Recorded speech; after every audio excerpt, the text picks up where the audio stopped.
My son told me I was in the way of the business because of my daughter-in-law. He changed the documents to his name. I just nodded. I took a deep breath and left without arguing. What nobody knew is that the very next day, I went straight to the notary. In less than an hour, I reversed everything my son had done behind my back. I sold the company, I sold the ranch, and every single asset he thought he already controlled. I cut off the monthly deposits that supported that couple, and I asked for the new owner to be notified immediately. 2 days later, the new owner arrived at the company. My son and my daughter-in-law never imagined what was about to happen. They were fired right at the door in front of everyone, without ceremony, without explanations. And that was when the calls started, one after another. 97 in total. Desperate. My son begged me to speak with the new owner. But by then I was already on a cruise ship, holding hands with my wife, watching the sea open up before us. My wife Linda was laughing beside me. "Ernest, let it go. Stop counting." But I could not. Every ignored ring was a small triumph. Every desperate message without a reply was pure justice. My name is Ernest Miller. I am 67 years old, and exactly 1 week ago my son stole my company, or so he thought. Let me explain how a man of my age, whom they called a burden, managed to dismantle in 72 hours what took his son 3 years to plan. But first you need to understand who I am, who I was, and what I built with these hands that my own son now considers useless. I was born on a small ranch in Texas. My father grew corn on land that was not even his. I was the third of 7 brothers. We ate beans and bread 6 days a week. On the 7th, if we were lucky, there was a little meat. At 16, I came to Houston with $50 in my pocket and a stupid dream: to be someone. I worked as everything: a loader at the market, a helper in a mechanic shop, a truck driver. I learned that money is not given away. It is earned with sweat, with early mornings, with hunger. At 25, I met Linda at a county fair.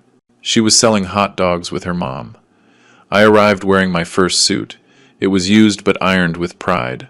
I bought 6 hot dogs from her, even though I was only hungry for 2. She laughed at me. "Are you going to eat all that by yourself?"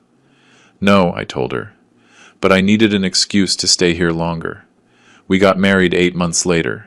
We had nothing. Only youth and the desire to eat the world. At 30, with a loan that took me 3 years to pay off, I bought my first used excavator. I started renting excavation services to construction companies. Linda kept the accounts in a kitchen notebook. We worked 16 hours a day, we slept 5, but we grew. In 10 years I already had 5 machines. In 15, a fleet of 20 units and my own workshop. In 20, I founded Miller Machinery Incorporated, a company that not only rented equipment but manufactured it. We innovated. We adapted foreign technology to American needs. At 50 years old, I was the owner of a company that invoiced $4 million a year. I bought a 300-acre ranch where Linda always dreamed of raising horses. I built a 2-story house with a view of the mountains. And I gave my son Ryan everything I never had: the best private schools, university in Chicago, trips abroad, a new car when he turned 18, a position in the company without having to beg for opportunities like I did. Ryan grew up without knowing what hunger was, without knowing the humiliation of borrowing money, without understanding that respect is earned, not inherited. 3 years ago, he married Jessica. She came from Dallas, from a family with new money. Her father had made a fortune with fast food franchises, people who believed that having money made you superior, people who saw others as stepping stones. Since the wedding, Linda had a bad feeling. "That girl has eagle eyes," she told me. Calculating, always measuring. I defended her. It is just her way. She comes from another world. She will adapt. How wrong I was. The first 6 months were normal. Jessica smiled at Sunday dinners. She asked about the business with genuine interest, or so it seemed. But then she started accompanying Ryan to the office. "I just want to learn about the family business," she said. "Someday we will have children, and I want them to understand where their heritage comes from." I nodded. It seemed logical to me, even admirable. But Jessica did not come to learn. She came to conquer. She started subtly. Comments in meetings. "Mr. Miller, would it not be more efficient to automate this process? In my dad company, they already use software that reduces costs by 30%. Ryan told me that several clients have complained about delivery times. Maybe we need to review the procedures, I explained, I argued. I, who had built that company from zero, had to justify every decision to a 30-year-old girl who had never dirtied her hands with motor oil. Ryan began to change. He stopped asking for my opinion. He made decisions without consulting me. If I questioned something, he answered in front of the employees. My dad is old school. We have to modernize. The employees, those people who had worked with me for 20 years, started looking at me with pity, as if I were a relic, a burden. That word still burns in my chest. 2 months ago, Ryan and Jessica came to my office one afternoon. They had serious, rehearsed faces. Dad, we need to talk. I sat down. They remained standing. That already seemed like a lack of respect to me. But I stayed silent. Jessica and I have been analyzing the company, said Ryan. We believe the moment has come to make important changes in the structure. What kind of changes? Jessica took out a folder. Always so prepared. Always so efficient. Mr. Miller, with all the love in the world, the company needs more agile leadership. You have done an extraordinary job during all these years, but the market changed. The competition is fierce. We need someone who is 100% focused, without the distractions of age. The distractions of age? As if my 67 years were a disease. Jessica, I have run this company for 35 years. I know every client, every supplier, every operation. Exactly, said Ryan. That is exactly why, Dad. You already gave everything. You already fulfilled your duty. Now is the time for you to enjoy your retirement. Travel with Mom. Rest. I do not want to retire. Awkward silence. Jessica and Ryan looked at each other. That was when I knew they had a plan B, Dad. Ryan took a deep breath. We have consulted with a corporate lawyer. It turns out there are some irregularities in the legal structure of the company. Tax issues that could bring us serious problems. Irregularities, Ryan. Notary Ross reviewed all those documents 6 months ago. Everything is in order. Well, this lawyer is a specialist in modern corporate law. He says the best way to protect the family assets is to transfer the shares to the next generation. It is common, Dad. All family businesses do it. There was the real objective. What do you want me to do? Sign the company over to you? It is not like that, Dad, said Ryan. But his voice sounded fake. It is just reorganizing the legal structure. You would still be part of the board, obviously, Jessica added. Mr. Miller, this also protects you. If something happens, God forbid, the company would remain in legal limbo. This way we ensure continuity. I looked at them in silence. At my son, the man I once carried on my shoulders through the streets of the ranch, the boy who cried when I left him at school, the young man who hugged me when I gave him the keys to his first car. Now that man saw me as an obstacle. It is fine, I finally said. They blinked surprised. It is fine? Ryan repeated. Yes. If you believe that is best for the company, we will do it. But I want to review all the documents calmly. Have the lawyer send them to me. I will give you an answer in a week. Jessica smiled. Victory. Of course, Mr. Miller. Attorney Carter will send you everything by mail. They left my office holding hands. I watched them walk away. Ryan whispered something in Jessica's ear. She laughed. I was left alone at my desk. The same desk where I had signed my first big contract, where I had celebrated every triumph, where I had cried in silence when the company almost went bankrupt in the crisis of 2008 and I managed to save it. Now that desk was no longer mine, or so they believed. Linda entered half an hour later. She knows me too well. Ernest, what happened? You have that face. I told her everything, every word, every betrayal disguised as business advice. My wife, that woman who has shared 40 years of laughter and tears with me, sat in silence. Then she said something that surprised me. What are you going to do? She did not tell me to forgive them. She did not ask me to think it over. She just asked me what I was going to do. Because Linda had also seen the contempt in Jessica's eyes. She had also heard the comments. The documents arrived 2 days later. A thick manila envelope delivered by private courier. The sender, Attorney Gerald Carter, corporate lawyer. Address in the most elegant area of Houston, of course. I opened it in my office. Linda was with me. I wanted her to see everything. It was 40 pages of legal jargon, fancy words, tangled clauses, paragraphs designed to confuse. But I was not stupid. I had been signing contracts for 35 years. I knew how to read what really mattered. And what mattered was on page 15. Mr. Ernest Miller totally and irrevocably cedes ownership of the shares representing 100% of the capital stock of Miller Machinery, Inc. in favor of Mr. Ryan Miller. Total, irrevocable, 100%. They were not asking me to share the company. They were taking it from me. I kept reading. There was more. Mr. Ernest Miller resigns from any administrative directive or legal representation position within the company, committing not to intervene in operational, strategic, or financial decisions. They were kicking me out of my own company. But there was something else that froze my blood. A clause in small print almost hidden on page 32. The grantor acknowledges having received as consideration the symbolic amount of $1 American, declaring his conformity and releasing the assignee from any additional obligation. $1. My company, my life, my sweat, my blood. For $1, Linda read over my shoulder. I heard her hold her breath. Ernest, this is robbery. Yes, I said with a calm voice. Too calm. That is exactly what it is. My phone rang. Ryan. Dad, did you receive the documents? Yes, son. I am reviewing them. Perfect. Attorney Carter says we can sign on Friday at his office. I will pick you up at 10 in the morning. Jessica will also be present, so she understands the whole process well. Of course Jessica was going to be present. She was the architect of all this. Ryan, I have some doubts about certain clauses. I heard a sigh of impatience on the other end of the line. Dad, that is why the lawyer will be there. He explains everything to you. But believe me, this is the best for everyone. I already spoke with the accountant and the director of operations. Everyone agrees the company needs this change. You spoke with my employees. My employees? Without consulting me. It is fine, Ryan. See you on Friday. I hung up before he could keep talking. Linda looked at me with those eyes I knew so well.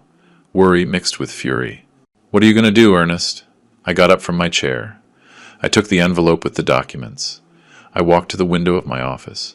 That window from where I could see the workshop, the machines, the trucks with my last name painted on the sides. I am going to go to that appointment on Friday, I said. Are you going to sign? I turned to her. I am going to sign, but not what they expect. Linda knew me too well. She saw something in my eyes. Something she had not seen in years. Determination, coldness, strategy. What do you plan? I am going to need you to trust me, my love, and accompany me in something that might seem crazy. She got up. She walked towards me. She took my hands. I have spent 40 years trusting you, Ernest Miller.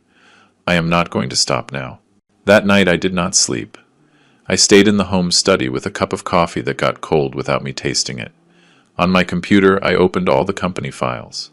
Contracts, property titles, financial statements, bank accounts. I reviewed every document with the patience of a surgeon. I looked for every legal detail, every clause, every vulnerable point, and I found it. At 6 in the morning on Wednesday, I left the house without waking Linda. I left a note in the kitchen. I will be back late. Do not worry. Everything is going to be fine. I drove to downtown Houston. I did not go to my office. I went straight to the office of Mr. Harvey Ross. Harvey was the notary who had handled all my legal affairs since I founded the company. A man of 73 years, one of the few left. A man of his word, of honor, the kind that when they say, "Count on me, you can bet your life." His secretary was surprised to see me without an appointment. Mr. Miller, the attorney, is in. Tell him it is urgent. Please. 5 minutes later, I was in his office. Harvey received me with concern on his face. Ernest, what happened? You look terrible. Harvey, I need you to tell me the absolute truth. Do my company documents have any legal irregularity? He frowned. Irregularity? What are you talking about? We reviewed everything 6 months ago. Your company is legally solid. Why do you ask? I handed him the envelope with the documents Ryan had sent me. Harvey read in silence. His expression changed as he advanced through the pages, from confusion to disbelief, from disbelief to indignation. This is fraud, he finally said. His voice trembled with rage. Ernest, this is dispossession disguised as corporate reorganization. Did Ryan send you this? Ryan and his wife? And Attorney Carter? I know that guy. He is a shark. He specializes in this type of operation. He helps children strip their parents of their companies. Everything perfectly legal on paper, but morally repugnant. Is it legal? Harvey sighed. If you sign these documents in front of this notary they chose, yes, it would be completely legal. You would lose everything. The company, your position, your right to speak. And that symbolic dollar as payment is an insult. But technically it fulfills the requirement of consideration. I sat in the chair in front of his desk. The weight of the betrayal fell on me like a ton of concrete. Harvey, what options do I have? He took off his glasses. He cleaned them with a handkerchief. He took his time to answer. Legally, as long as you do not sign, the company is still yours. Totally yours, you have absolute control, but if you sign, I am not going to sign that. But I need to do something else. Something they do not expect. Harvey looked at me intensely. What do you have in mind? I took a deep breath. I want to sell the company. All of it. Complete. Before Friday. Harvey remained silent for 5 seconds that seemed eternal. Earnest, that is. Complicated. A sale like that requires time. Valuation. Searching for buyers. Negotiations. That is why I came to you. I know you have contacts. For years you have handled sales of big companies. You know investors, corporate groups, people who have been interested in my company. It was true. During the last decade, at least 3 business groups had offered to buy Miller Machinery. I always rejected the offers. My company was not for sale, it was for my son. But my son no longer existed for me.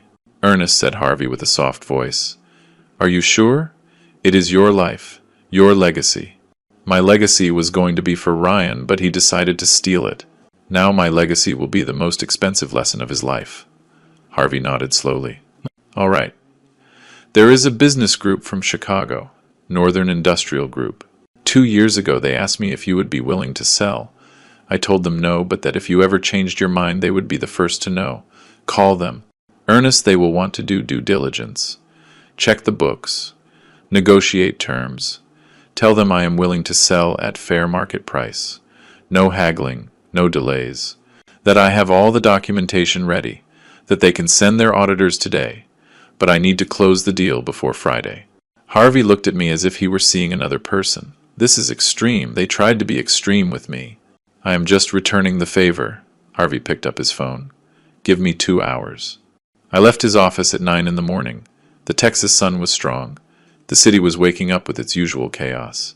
Trucks, vendors, the smell of coffee and gasoline.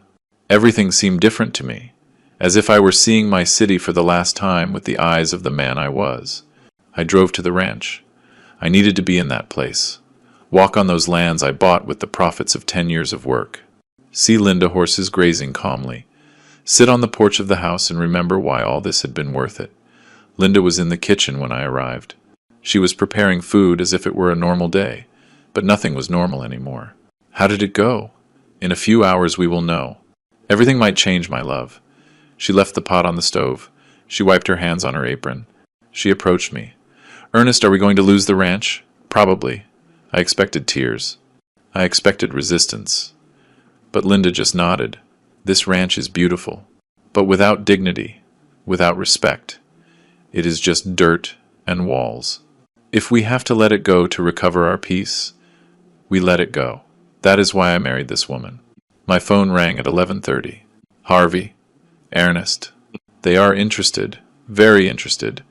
The CEO of Northern Industrial Group is flying in from Chicago this afternoon. He wants to meet tomorrow first thing in the morning. Perfect. But there is something else.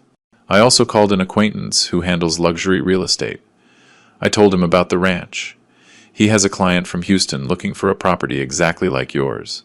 Do you want to sell it too? I looked out the window. The horses. The trees. The house we built. Yes. Sell it all. I hung up. Linda hugged me from behind. Are you sure about this? I have never been more sure of anything in my life.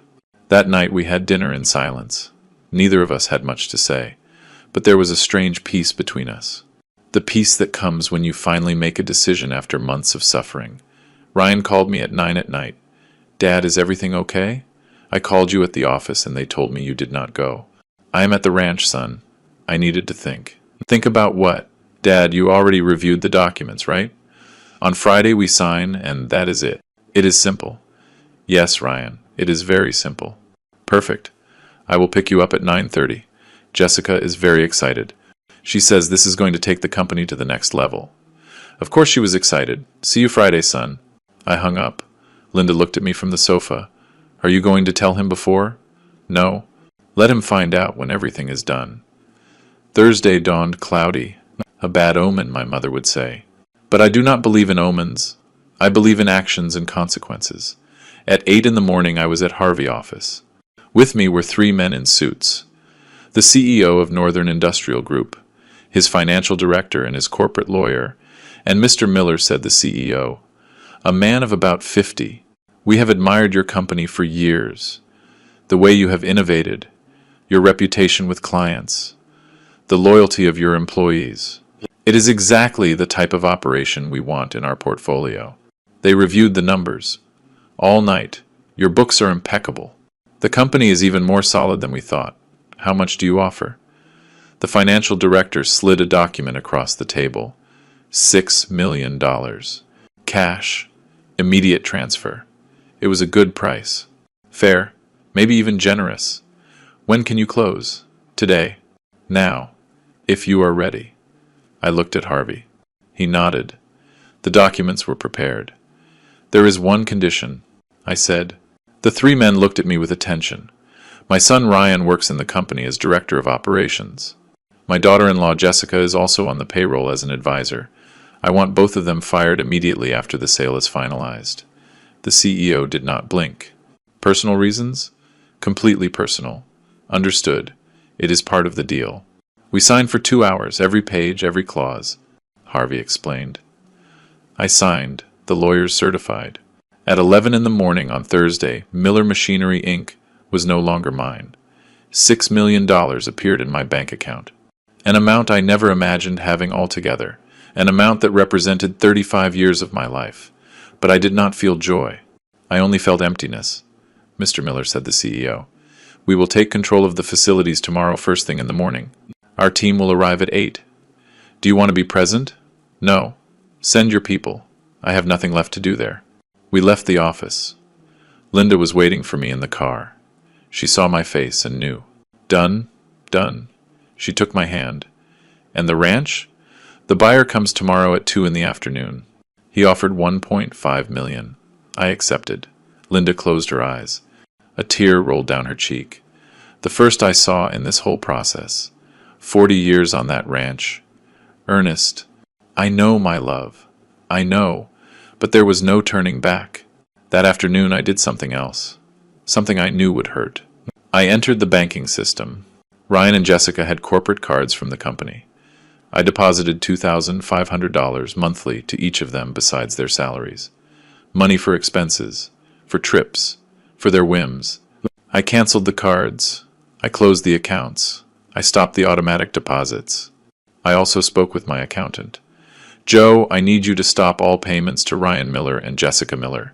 No explanations. Just stop them. Joe, who had been handling my company finances for 20 years, hesitated. Mr. Miller, did something happen? It happened that I no longer work here. The company was sold, and they are going to find out very soon. My God, do not worry about your job, Joe. The new owners will want to keep the team, but Ryan and Jessica, they are leaving. I hung up. Linda found me in the home study that night. Ernest, you are very quiet. I am waiting. Waiting for what? Waiting for the chaos to begin.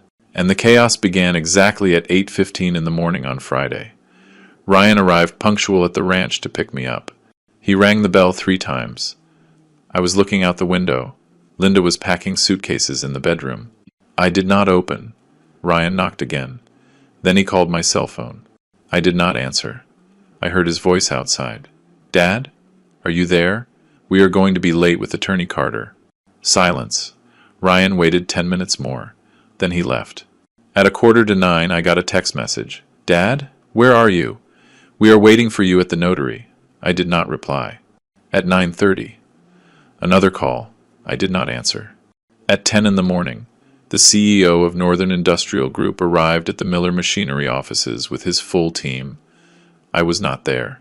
But Joe told me everything afterwards. Ryan was in his office when they entered. The new owner introduced himself. He extended his hand. Good morning, I am Robert Ellison, new owner of this company. Starting today, I assume total control of operations. Ryan went white. What? What are you talking about? My father is the owner. Your father sold the company yesterday. The transaction is complete and certified. Here are the documents. Ryan took the papers with trembling hands. He read. He could not believe it. This is a mistake. My father was going to transfer the company to me today. We have an appointment. I am sorry, Mr. Miller, but I must inform you that your services are no longer required in this company. Same goes for Mrs. Jessica Miller. You are both fired effective immediately. Jessica, who had heard everything from her adjoining office, ran in. Fired? You cannot do that. This is a family business. It was a family business, corrected Ellison with a serene voice. Now it is property of Northern Industrial Group, and you two are not part of our plans. Ryan took out his phone. He dialed me. I did not answer. Jessica also dialed. I did not answer either. Joe told me that Ryan started shouting, that Jessica cried, that they threatened with lawsuits, that they called Attorney Carter, who could do absolutely nothing because the sale was completely legal. At 11 in the morning, security escorted them out of the building. My son expelled from the company I built, the company he tried to steal from me. The calls began. 1, 2, 5, 10. I was at the ranch packing the last things with Linda, seeing my phone vibrate again and again. Are you not going to answer? She asked. Not yet. At 2 in the afternoon, the buyer of the ranch arrived, a businessman from Houston looking for a quiet place for his family. He liked everything. We signed. $1.5 million transferred. Linda said goodbye to the horses. She stroked their noses one by one. She cried in silence. I loaded the suitcases into the car. At 4 in the afternoon, we left the ranch for the last time. Linda turned to see it disappear in the rearview mirror. I kept my eyes to the front. Where are we going, Ernest? To the airport. I have a surprise. At the airport, at the counter of a cruise line, I picked up 2 tickets. 15 days through the Caribbean, I told Linda. We leave in 2 hours. She looked at me with eyes full of tears. Ernest, you always wanted to see the Caribbean. I always promised you, and I never had time. Now I have all the time in the world. In the boarding lounge, my phone kept vibrating. Ryan, Jessica, Ryan again. Unknown numbers. Desperate text messages. Dad, answer, please. Mr. Miller, we need to talk urgently. What did you do? Why did you sell everything? Dad, we were fired. We have no job. We have no money. Every message was music to my ears. Linda noticed. Ernest, you are smiling. Yes? Yes, it is the first time I see you smile in months. We boarded the plane. I turned off the phone. When we landed in Miami and got on the cruise, I turned it on again. 97 missed calls. 97 attempts by my son to contact me. 97 times I decided that my dignity was worth more than his regret. Now I am here on the deck of this ship telling you this story. Linda is sleeping in the suite. Outside, the sea is infinite. The sun is setting. There is music in the distance, and I finally breathe in peace. The sea was calm that first night on the cruise. I was not. Linda slept deeply in the king-size bed of our suite, exhausted by the emotional weight of the last days. I was on the private balcony with a glass of whiskey in my hand, watching the lights of the port of Miami disappear in the distance while the ship entered the darkness of the ocean. My phone rested on the table. I had turned it on again out of curiosity. Mistake. 103 missed calls now, 6 more since we boarded. 42 text messages. I decided to read them. I do not know why. Maybe I wanted to confirm I had done the right thing. Maybe a masochistic part of me needed to see how far my son's despair had gone. The first messages were of confusion. Dad, where are you? Attorney Carter says you did not arrive at the appointment. Did something happen? Call me, please. Dad, people arrived at the company saying they bought everything. Is this a joke? Then came the disbelief. I was just fired from my own company. What is happening? Jessica was also fired. Dad, I need you to explain what you did. They kicked us out into the street as if we were criminals. Call me now. After that came the desperation. Dad, I tried to use my corporate card and it is cancelled. The accounts are closed. I have no access to anything. The bank says the monthly deposit was suspended. Why would you do that? I have bills to pay. Jessica is desperate. Please answer. And finally the rage. You sold the company behind my back? You are a selfish old man. That company was mine by right. I worked years there. Everything I have is invested in that company. Jessica says, we are going to sue you. This is not going to stay like this. That last message made me smile bitterly. Jessica, of course she was behind the legal threats. But there were more messages. These surprised me. We went to the ranch. There is a sold sign. Dad, did you also sell the ranch? I cannot believe you sold everything. Where are you and Mom going to live? I called Mom. Her phone is also off. Where are you? Dad, please. I need to talk to you. I made a mistake. I know. But you cannot destroy my life like this. That last message had arrived 30 minutes ago. I made a mistake. 4 words that arrived too late. I took a long sip of whiskey. The liquid burned my throat. I liked it. Physical pain was easier to process than emotional pain. Had it been too hard? Too extreme? No. Ryan had not committed a simple mistake. He had not forgotten my birthday or said something hurtful in a moment of anger. He had planned to rob me. He had conspired with his wife. He had consulted lawyers. He had prepared fraudulent documents. He had tried to strip me of everything I built. And he only regretted it now that his plan had failed. I decided not to answer. Not yet. I turned off the phone again. I put it in the suite safe. I would not turn it on again for days. The next morning dawned spectacular. Linda woke up more relaxed than I had seen her in months. We had breakfast on the suite balcony. Fresh fruit, eggs, freshly made coffee. The Caribbean sun shone over the turquoise water. Did you sleep well? She asked me while spreading jam on toast. Better than I expected. Did you check the phone? I put it away. I am not going to look at it for days. She nodded. She knew it was best. Ernest, do you think we did the right thing? It was the first time she asked, with doubt in her voice.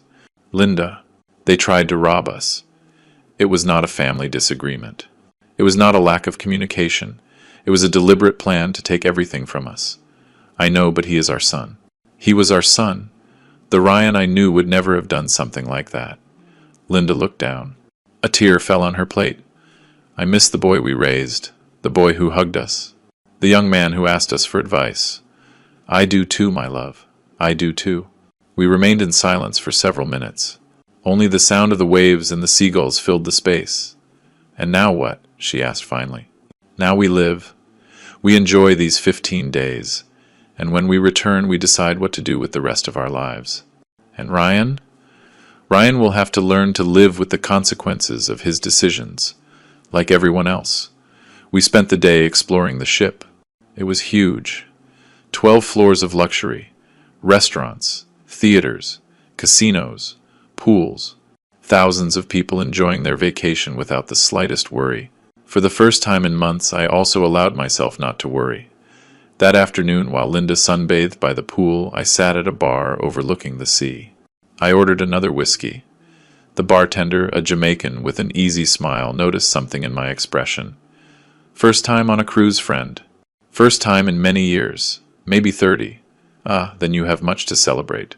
Retirement? Anniversary? Something like that. Let us say I closed an important chapter of my life. New beginnings are always good. Cheers to that. We clinked glasses. But the peace lasted little. On the 3rd day of the cruise, when we docked in Cozumel, I made the mistake of turning on the phone to take photos of the port. Immediately, notifications began to fall like an avalanche. 204 missed calls. 89 messages. 20 emails. The heart skipped a beat. Had something serious happened? Had someone died? I checked with trembling hands. The messages had escalated to another level. Ryan. Dad, we have gone 3 days without hearing from you. Mom does not answer either. I am worried. If you are angry, I understand, but at least tell me you are okay. I went to the house. It is empty. The neighbors say you left. Where to? Dad, I need money. I have to pay the apartment rent. The savings ran out. They cut my electricity. Jessica is desperate. Her parents do not want to help us. Do you know what is humiliating? That my wife family sees me as a failure. All this is your fault. Jessica had also started sending me messages. Mr. Miller, I know you are upset with us, but this is already too much. Ryan is destroyed. He does not sleep. He does not eat. He just cries. You are his father. How can you do this to him? My lawyer says we can sue you for dispossession, for family abandonment, for manipulation. You are going to end up losing in court, and then you really will have nothing left. But the message that impacted me most was from Joe, my ex-accountant. Mr. Miller, I need to speak with you urgently. Ryan came to the company yesterday. He made a scene. He screamed in front of all the employees. He said you betrayed him, that you stole his future. The new owners had to call security to remove him. He is very bad, Mr. Miller. Very bad. I closed my eyes. I took a deep breath. Linda approached. We were on the deck of the ship ready to go down to explore Cozumel. What happened? You went pale. I showed her the messages. She read them in silence.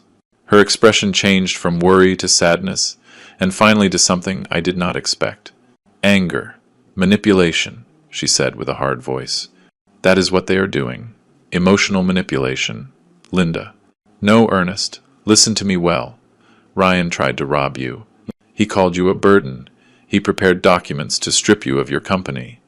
And now that it went wrong, he comes to play the victim. How can his father do this to him? Seriously? And how could he try to rob you? I had never seen Linda so furious. She was always the voice of conciliation, the one who asked for calm, the one who looked for peaceful solutions. But not anymore. That girl, she continued, referring to Jessica, is poisoning him more. Legal threats. Lawsuits. As if you were the criminal here. Maybe I should call them. Explain to them. Explain what, Ernest? That you tried to defend yourself? That you were not going to allow them to rob you? You do not owe them explanations. They owe you an apology. A real apology. Not this theater of victims. She was right. Linda was completely right. I turned off the phone again. You are right. I am not going to answer. Not yet. We went down to Cozumel. We tried to enjoy the day. We visited Mayan ruins. We ate fresh fish on the beach. We bought crafts. But my mind was still on those messages. On my son, despair. As much as I tried to justify my actions, a part of me felt guilt. Was it right to let Ryan hit rock bottom like this? Was it not my responsibility as a father to help him? Even when he had betrayed me. That night back on the cruise, I could not sleep. I went out to the balcony at 2 a.m. The ocean was dark. The stars shone with an intensity never seen in the city. I thought about my own father. He died when I was 30. A man of the countryside. Of calloused hands and few words. He never told me he loved me. He never hugged me. But he taught me something important. Ernest, in this life, nobody is going to give you anything. Everything you want, you have to earn it.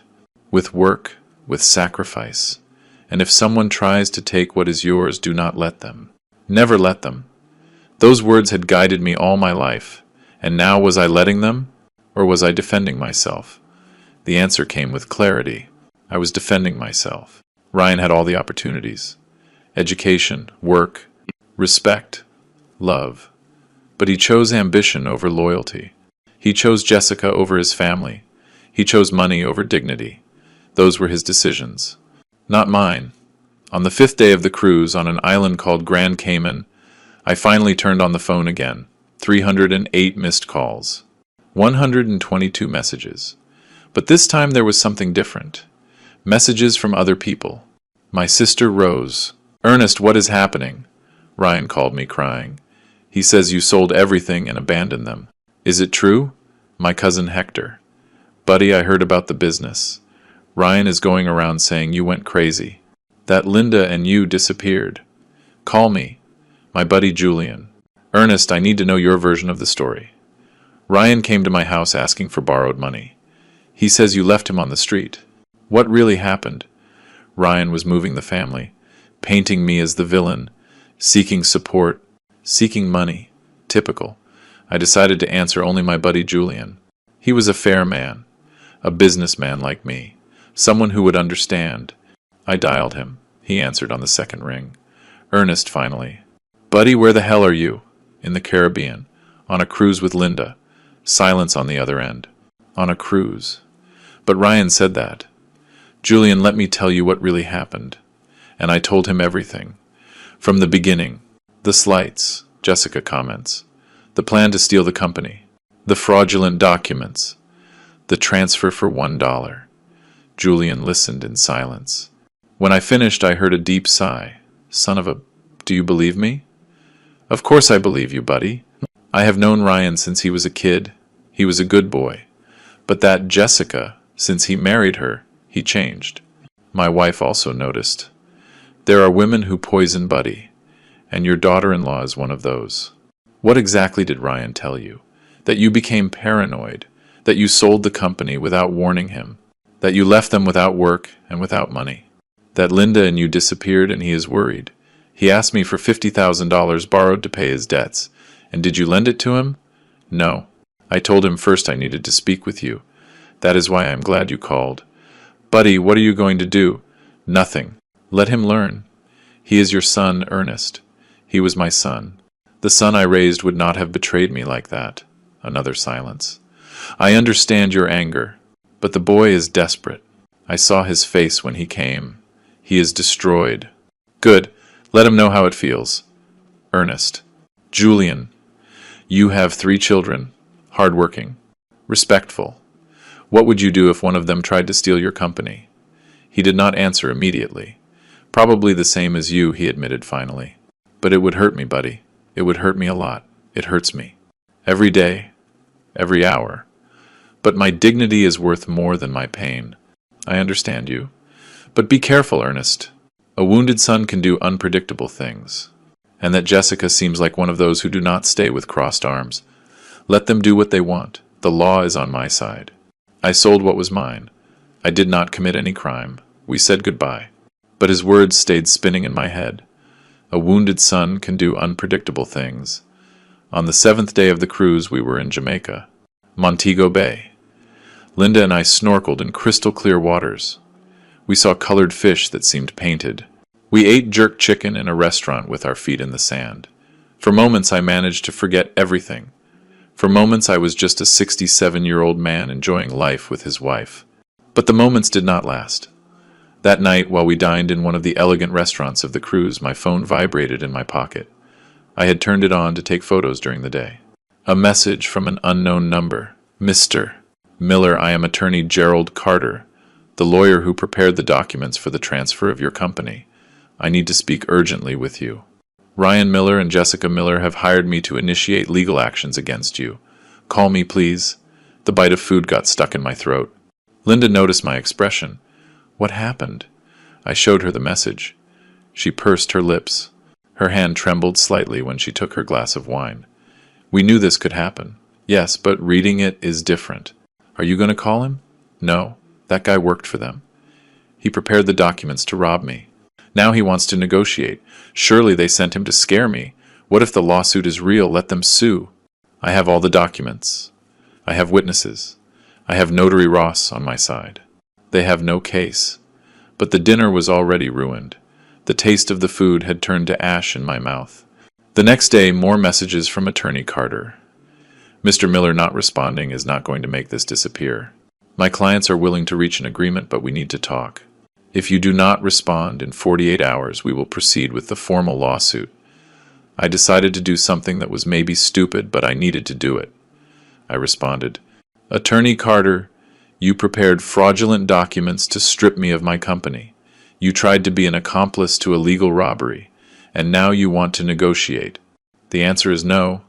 Sue if you want. See you in court. The answer arrived in minutes. Mr. Miller is misinterpreting the situation. Those documents were perfectly legal. Your son has rights over that company. He worked there for years. He worked with a generous salary that I paid him.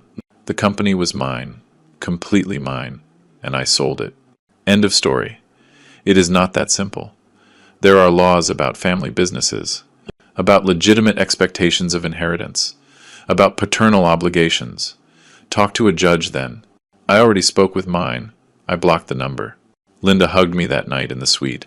I am proud of you, that you do not let yourself be pushed around. Do you think I am doing the right thing?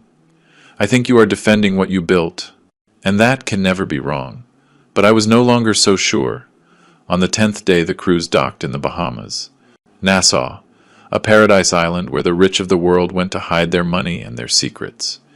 We were walking through the local market when I received a call from Harvey Ross, my notary. Mr. Miller, where are you? In the Bahamas. Why? Ryan and Jessica filed a formal lawsuit, dispossession, moral damage, family abandonment. They are asking for $8 million in compensation. The world stopped for a second. $8 million? That is a ridiculous amount. They are never going to get it. But the lawsuit is real. I need you to return to Texas to prepare the defense. Harvey, I still have 5 days of cruise left. Mr. Miller, this is serious. I know. But I am not going to let them ruin these vacations, too. They already took my company. They already took my ranch. They already took my peace. I am not going to give them these 5 days, Harvey sighed.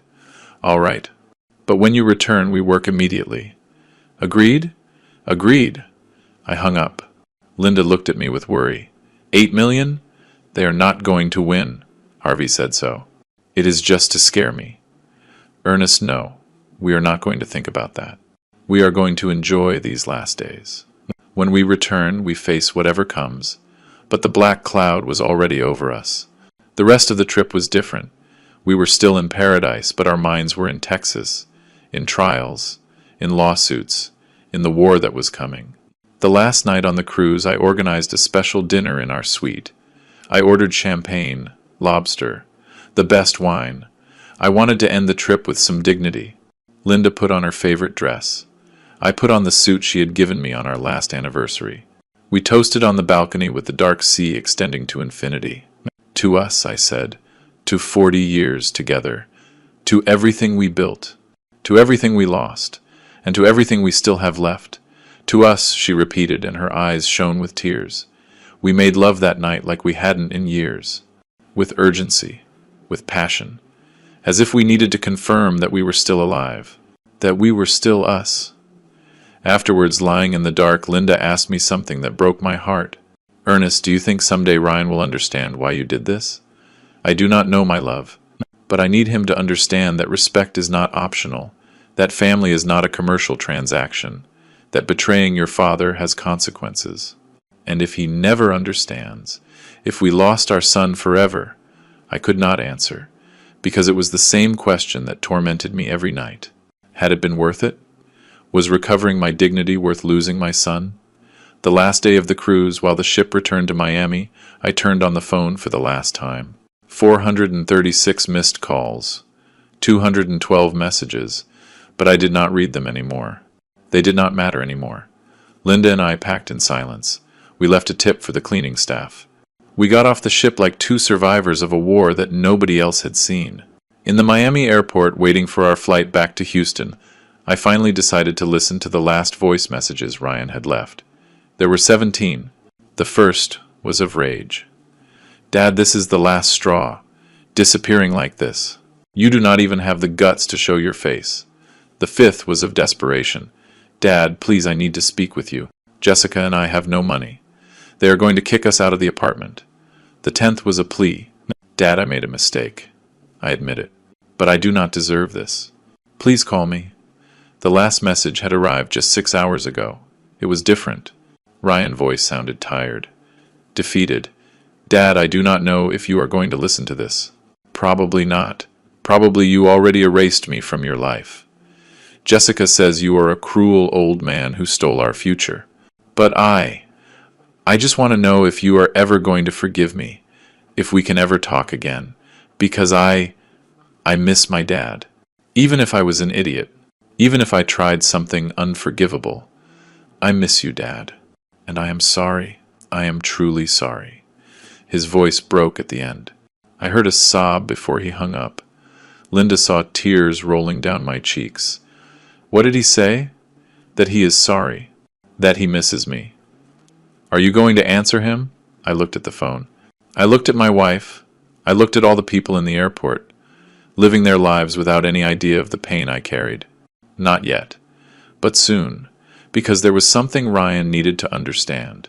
Forgiveness is earned, it is not begged for, and I needed to know if his regret was real, or just another manipulation to recover what he had lost. We boarded the plane back to Texas, back to face the lawsuits, the trials, the divided family, the looks of pity or judgment, but also back to rebuild, to decide what to do with the rest of our lives. Because for the first time in 35 years, I was completely free. I had no company to manage. I had no ranch to maintain. I had no employees to worry about. I only had Linda, $8 million in the bank, and a whole life ahead. The question was, what was I going to do with it? And more importantly, would I ever see my son as my son again, and not as the man who tried to rob me? Those answers would arrive soon, very soon. The plane landed in Houston at 8 at night. Rain, of course it was raining, as if the sky wanted to give the perfect welcome to our return to reality. Linda and I went through customs in silence. We collected the suitcases. Neither of us wanted to leave the airport, because outside everything we had left pending waited for us. In the taxi on the way to a hotel I had reserved from Miami, I turned on the phone for the last time. 500 missed calls. I did not count them all. The number did not matter anymore. But there was a message from Harvey Ross that I could not ignore. Mr. Miller, I need to see you tomorrow without fail. The lawsuit advanced faster than expected. There is a preliminary hearing in 3 days. And there is something else you have to know.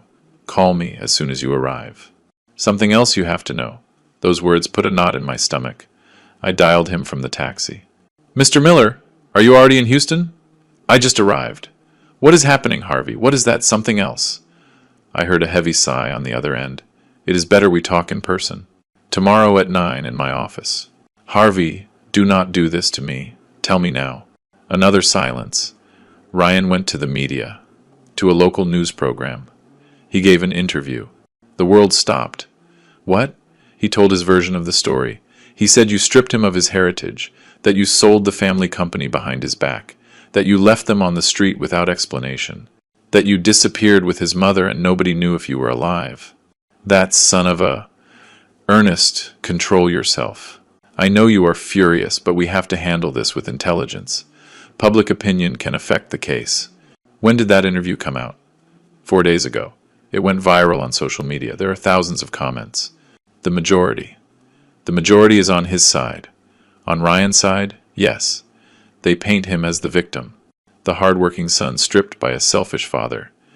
You do not look good in this, Mr. Miller. I hung up. My hands trembled with rage. Linda looked at me with terror. What happened? Ryan spoke to the media. He is defaming us publicly. My God. I asked the taxi driver to take us directly to my sister Rose's house. I needed to see that interview. I needed to know exactly what my son had said. Rose opened the door with a face of surprise and relief. Ernest, Linda, thank God you are okay. I have been trying to locate you for days. I know, Rose. I am sorry. Did you see Ryan interview? Her expression changed to discomfort.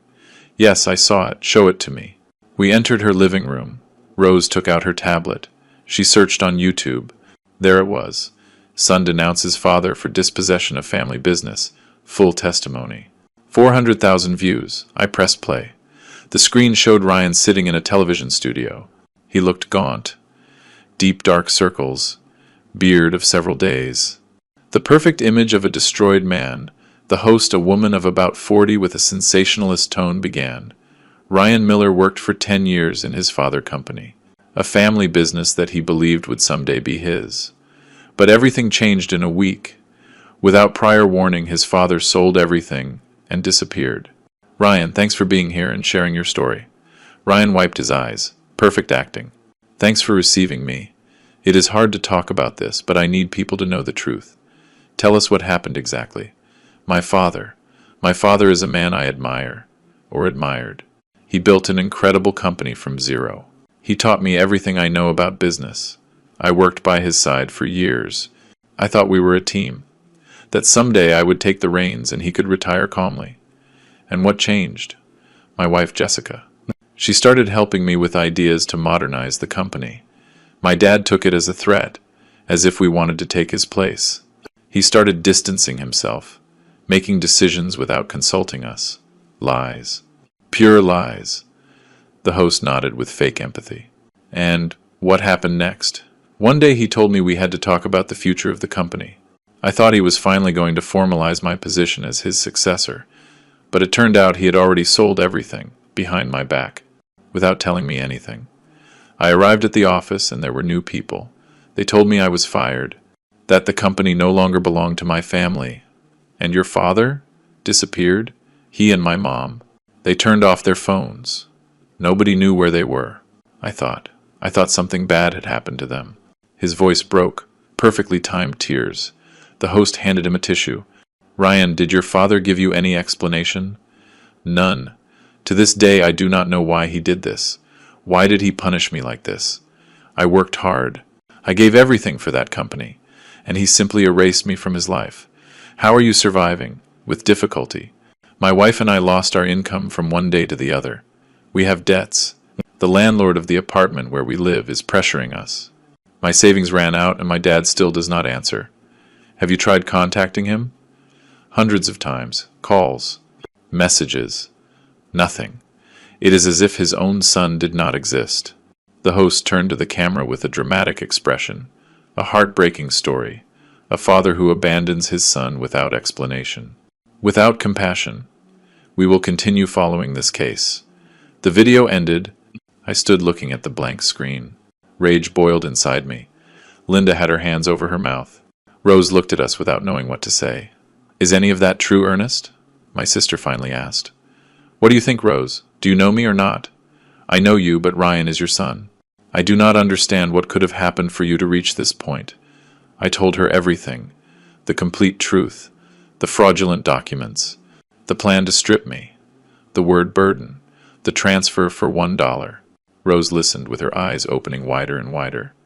My God, Ryan tried to rob you? He did not try. He planned it. With lawyers, with documents, with full intention. And Jessica was the brain behind everything, I am sure. Rose shook her head slowly. I never liked that girl. Always so calculating. But Ryan? Ernest? Ryan was a good boy. Was.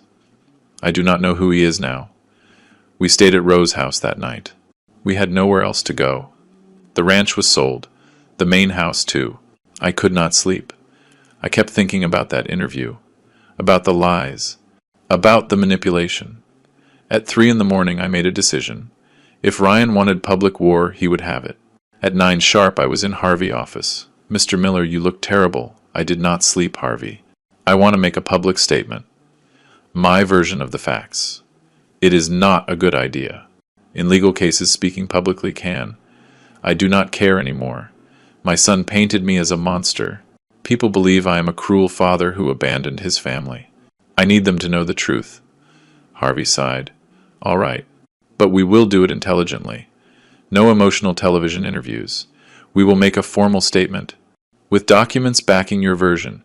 Do you have copies of the papers Ryan wanted you to sign? I have everything.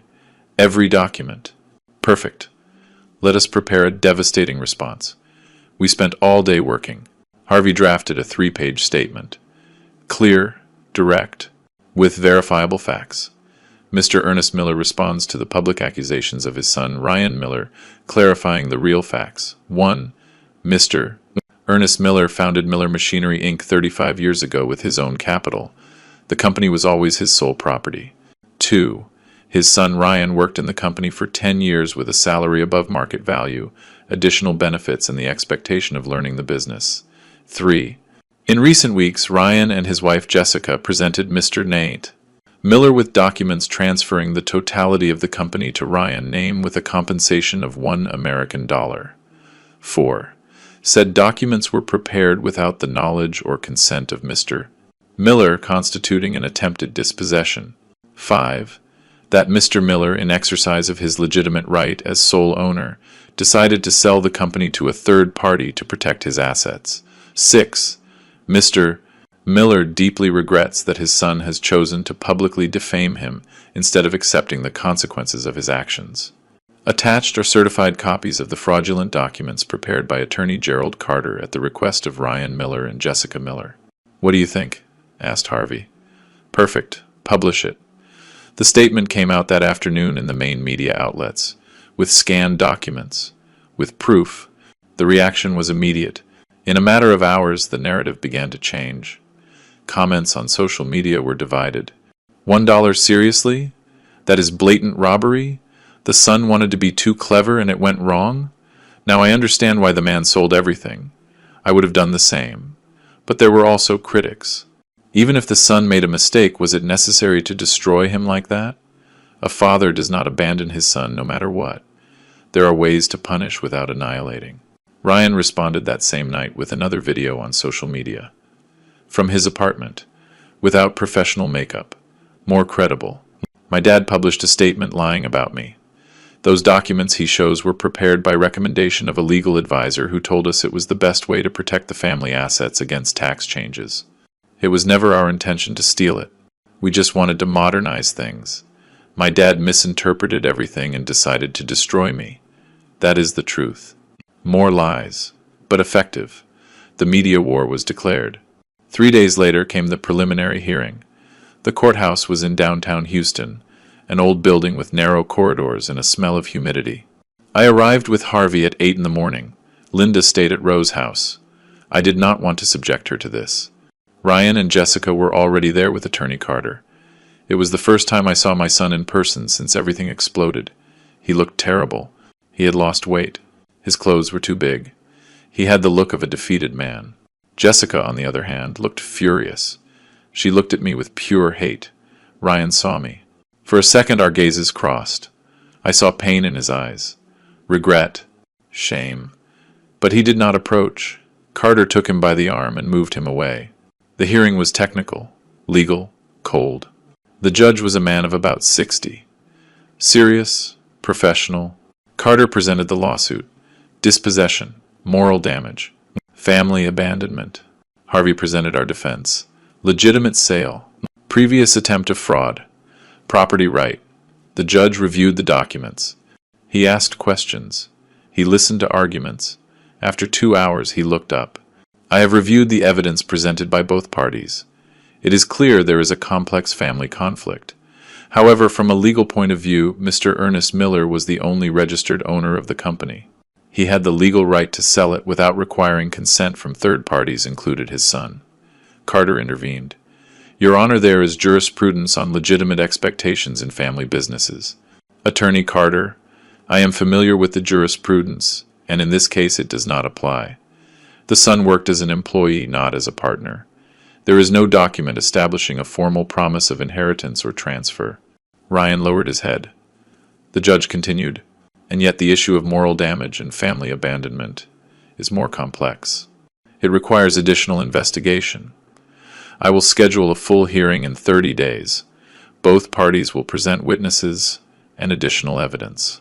The gavel fell. We left the court. Harvey was satisfied. This is going well, Mr. Miller. The judge already showed he understands the legal situation. The moral damage part will be harder for them to prove. But I was not thinking about that. I was thinking about Ryan's face, about the pain I saw in his eyes. That night alone in the hotel room, I did something I had not done in weeks. I responded to one of Ryan's messages. See you in 30 days in court.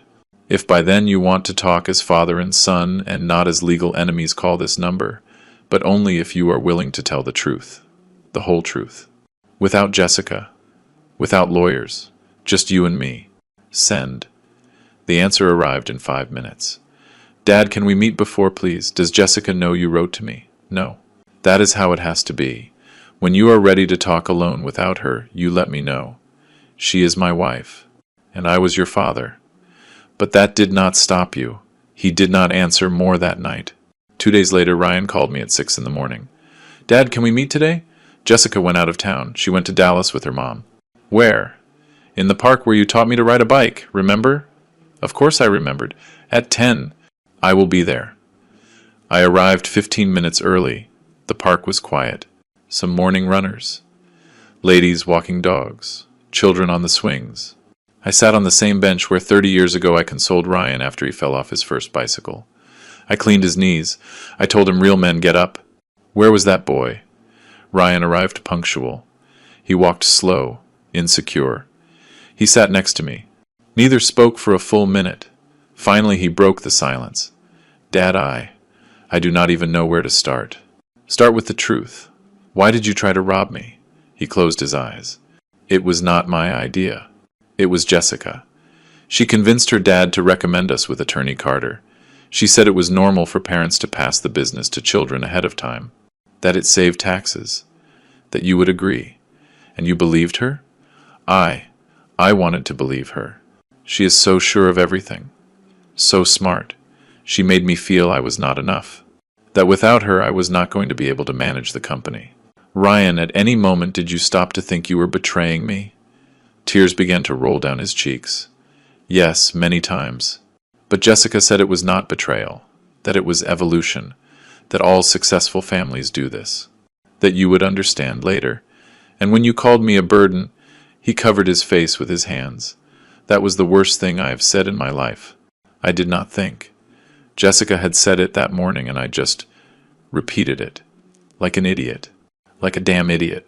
That word destroyed me, Ryan. I know, Dad. I know. And I hate myself for that. I hate myself every day. I kept silence. I let him cry. I lost everything, Dad. The job, the money, the dignity. Jessica does not see me the same anymore. Her family despises me. Our friends disappeared. And you. I do not know if you are ever going to forgive me. Does Jessica know you are here? He shook his head. She forbade me to speak with you without the lawyer. She says anything I tell you can be used against me in the trial. And yet you came. Because you are my dad. And because I think Jessica was wrong. About everything. I looked at my son. At that broken man. That stranger who was once my boy. Ryan, I need to know something. I need to know. Do you regret it because you failed? Or because you understand that what you did was wrong? He looked straight into my eyes. I regret it because I betrayed the man I admire most in the world. Because I was ungrateful. Because I forgot everything you taught me. Dad, I do not expect you to forgive me. I just needed you to know I am sorry. Truly. I nodded slowly. Are you going to withdraw the lawsuit? He hesitated. Jessica says it is our only option to recover something. That was not my question. I do not know what to do, Dad. I have debts. I have no job. Jessica is desperate. I got up from the bench. When you decide what is more important, your wife or your dignity, call me. But until then, see you in court. Dad, wait. I stopped. If I withdraw the lawsuit, will you help me? Not with money. Just, would we talk again? Would we have a relationship? I thought about it for 10 seconds that felt eternal. If you withdraw the lawsuit, if you divorce that woman who poisoned you, if you get an honest job on your own, and if for a year you show me you understood the lesson, then I will consider forgiving you. But it will not be easy, Ryan. And it will not be quick. Divorce? Jessica was the poison. While you stay with her, you will stay sick. Dad, I love her. No. You love what she made you believe you were. But that was a lie. I walked away without looking back. 20 days later, 3 days before the final hearing, I received a message from Ryan. Dad, I withdrew the lawsuit. I asked Jessica for a divorce. I got a job at a hardware store. It is not much, but it is honest. I am not asking you to forgive me now. Just know that I am going to spend this year proving to you that I changed. I love you. Linda read the message over my shoulder. What are you going to do? Wait and see if this time he is telling the truth. 1 year later, Ryan and I had dinner together for the first time. Without lawyers, without Jessica, without grudges. It was not the same as before. It would never be. But it was a beginning, and sometimes a beginning is enough. Now I am 68 years old. Linda and I live in a modest apartment in Chicago. We travel when we want. We help causes that matter to us. Ryan works hard. He earned my respect again, little by little. Did I forgive him completely? No. It still hurts. But I learned that forgiveness is not forgetting. It is deciding that pain is no longer going to control your life. And that decision I make every